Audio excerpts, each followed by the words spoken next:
Okay, so share ko sa inyo to guys, no, yung bagong gawa natin guys na battery charging module na ito guys. So ito guys, yung battery charging module na ito guys ay kaya niyang buhayin guys yung battery guys ng phone device natin guys na drain guys, no.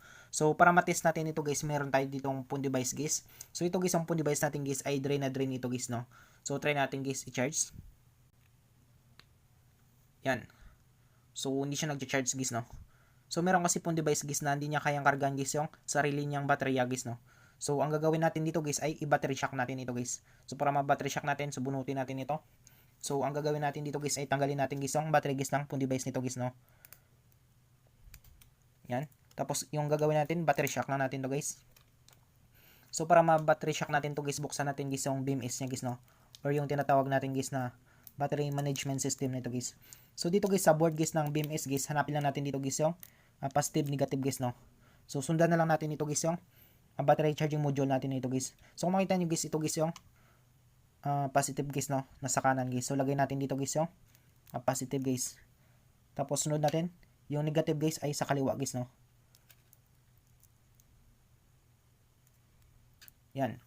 So sunod natin, saksakan lang natin dito guys ng USB connector natin guys, no.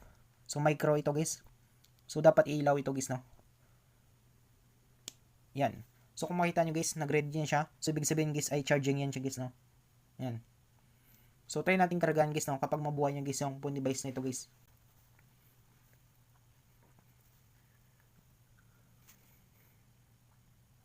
So yan siya guys, no. So forward natin guys. So tanggalin na natin. So try natin guys, no, kapag mabuhay guys yung phone device nito guys. So tanggalin na natin. So balik lang natin guys, no.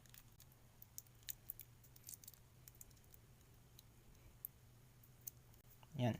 So balik natin guys sa unit natin. So subukan natin guys, no, kapag mabuhay niya guys yung unit na ito guys, no.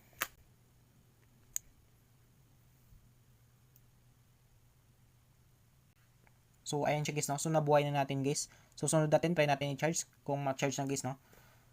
So saglit lang kasi natin guys na ano guys, no, na battery shock. Yan, so buhay na siya guys, no.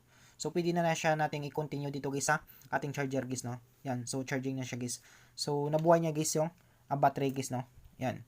So sa mga gustong maggawa nito guys ng battery shock na ito guys, so meron tayo diyang video tutorial guys, no, sa ating channel guys. Yan. So I hope nga guys na makatulong sa itong video tutorial natin. Sa mga bago pa lang sa ating channel guys, no, huwag natin kalimutan guys i-click guys ang subscribe at yung notification bell button para ma-update ko kayo guys sa susunod natin guys na video tutorial.